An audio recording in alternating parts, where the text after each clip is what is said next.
Warahmatullahi wabarakatuh. Saya Yulisari Kasari dari kelas 12 APAT. Di video kali ini saya akan menjelaskan tentang kelebihan dan kekurangan media-media pada promosi. Mata pelajaran kali ini yaitu Produk Kreatif dan Kewirausahaan kelas 12 Agribisnis Perikanan Air Tawar dengan guru mata pelajarannya Ibu Meliza Fitria. Simak videonya ya teman-teman. Yang pertama yaitu media promosi melalui internet.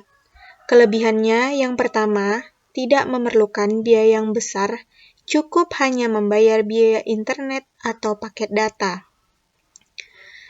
Nah, aplikasi yang biasanya kita gunakan untuk melakukan promosi melalui internet bisa menggunakan Shopee, Lazada, ataupun kita bisa menggunakan YouTube untuk mempromosikan produk kita.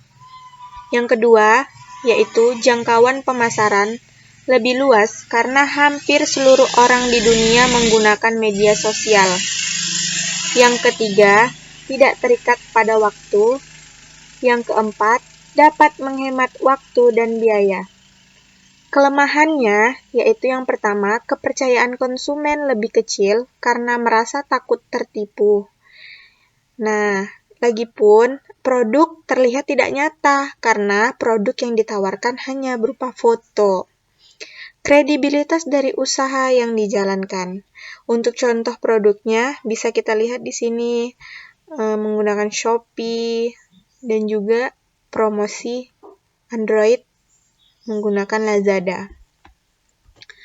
Lanjut, media promosi menggunakan brosur. Kelebihannya yang pertama, harga relatif lebih murah dan memberikan banyak informasi, mudah didistribusikan dan membangun kepercayaan konsumen. Bisa menjadi personalisasi bisnis dan populer di kalangan apapun.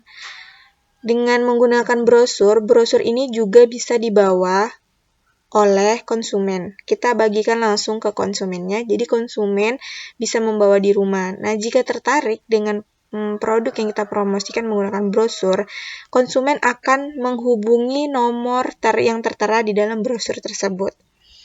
Kelemahannya yang pertama, tidak dapat terjadi interaksi balik terhadap yang disampaikan pada brosur, karena konsumen hanya melihat produk yang dipromosikan melalui brosur tersebut. Jika dia sudah mulai tertarik dengan produk yang disampaikan di brosur, maka dia akan bisa berinteraksi ketika dia menghubungi salah satu customer yang ada di dalam brosur. Yang kedua, informasi yang disampaikan tergantung tafsiran pembaca. Yang ketiga, boros tinta dan kertas jika diproduksi massal dan juga brosur mudah rusak karena terbuat dari kertas. Lanjut, media promosi menggunakan poster. Kelebihannya yang pertama, area penyampaian cukup luas. Karena poster biasanya ditempel atau dipajang di pinggir-pinggir jalan umum. Yang kedua, biaya yang dikeluarkan cukup murah. Dapat ditampilkan di berbagai event seperti pameran produk dan launching. Unsur warna dan gambar yang lebih menonjol membuat minat konsumen meningkat. Adapun kelemahannya, yang pertama, umur poster sangat pendek karena materialnya yang mudah robek. Kedua, penempatan yang tidak teratur dan sembarangan dapat merusak keindahan fasilitas umum, seperti di taman, karena penempatan yang tidak teratur dan sembarangan itu biasanya mudah dirusak oleh para pengunjung yang ada di fasilitas umum. Yang ketiga, pembaca kurangnya konsentrasi karena memperhatikan poster sambil berlalu, karena poster dipasang di pinggir-pinggir jalan, tempat biasanya banyak kendaraan untuk berlalu lintas. Kita lanjut, media promosi menggunakan banner. Kelebihannya yang pertama, menampilkan informasi lebih menarik, praktis dan mudah dilihat banyak orang, meningkatkan brand perusahaan, biaya produksi yang lebih terjangkau, dan dapat digunakan untuk waktu yang lama. Kelemahannya yaitu, beberapa jenis iklan banner sering terlihat menjengkelkan dan sangat mengganggu. Yang kedua, harga iklan menurun akibat desain banner. Bisa dilihat contoh bannernya ada di bawah. Ini ya teman-teman. Kita lanjut, media promosi menggunakan televisi. Kelebihannya yang pertama, televisi memiliki kemampuan demonstrasi produk. Yang kedua, promosi melalui televisi dapat menjadi hiburan yang menyenangkan. Yang ketiga, memiliki kemampuan mengaktifkan ingatan kepada pesan penjualan. Kelemahannya yaitu biaya pembayaran stasiun yang tinggi sehingga iklan di TV hanya ditempati para pebisnis besar. Yang kedua, terpecahnya perhatian penonton akibat banyaknya iklan. Yang ketiga, iklan yang tidak beraturan. Contoh produk yang dipromosikan melalui televisi yaitu, bisa dilihat contohnya teman-teman, ada Le Mineral dengan password ininya, beda segarnya, bukti terlindung mineralnya. Dan juga Floridina. Kita lanjut. Media promosi menggunakan merchandise.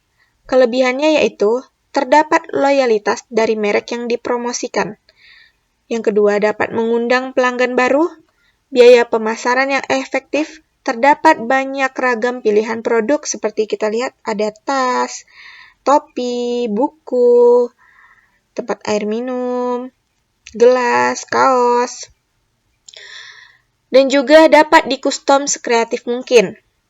Kelemahannya yaitu memerlukan waktu yang cukup lama karena pencetakan melalui kaos, topi, dan juga di berbagai tempat yang membutuhkan waktu yang cukup lama.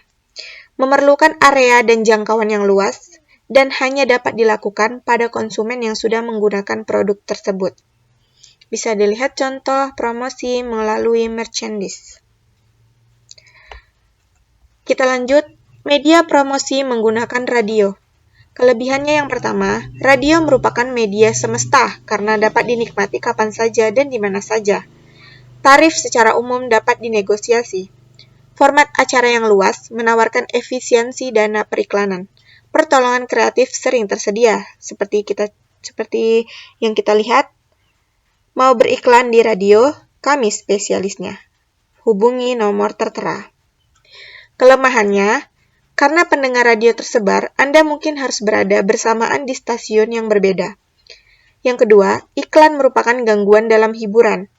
Yang ketiga, pendengar tidak bisa kembali di poin penting iklan Anda karena iklan di radio biasanya sudah berlalu. Bisa dilihat contoh promosi di radio. Baiklah, itu saja yang dapat saya sampaikan. Semoga dapat bermanfaat untuk teman-teman. Saya akhiri. Wassalamualaikum warahmatullahi wabarakatuh.